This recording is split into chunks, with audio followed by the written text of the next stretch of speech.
Hello everyone, welcome back to my another mini blog. So আজকে আমি যাচ্ছি fish মার্কেটে। সো ফিশ মার্কেট যাওয়ার জন্য আমাদেরকে ক্রস করতে হয় এই ফেমাস গেট, রুমি দরওয়াজা, লখনৌর ফেমাস গেট এটা। অ্যান্ড দেন এসে গেছিলো আমাদের ভুল ভুলাইয়া, আর এটাকে শায়দ বাংলাতে বলে হাজার দুয়ারি আই থিঙ্ক।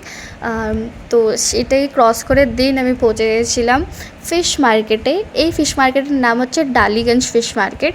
সো এখান থেকেই আমরা আগে নিয়েছিলাম, এই ফিশটার নাম হচ্ছে ফল্লি মাছ, দেন নিয়ে নিয়েছিলাম কাতলা মাছ। আর এখানে বেঙ্গলি মাছ পাওয়া যায়, তো আমরা অনেক লেট করে গেছিলাম, সো মাছ পাইনি ওরকম। দেন এই দোকানটা থেকে নিয়ে নিয়েছিলাম আমি একটা ছাতা, এই ছাতাটা নিয়েছিলাম। তারপরে নিয়েছিলাম কিছু নাশপাতি। দেন আমরা পৌঁছে গেছিলাম সবজি মার্কেটে। সো এখান থেকে ভেজিটেবলস কিছু নিয়ে দেন চলি এখন বাড়িতে। আবার দেখা হবে নেক্সট ব্লগে।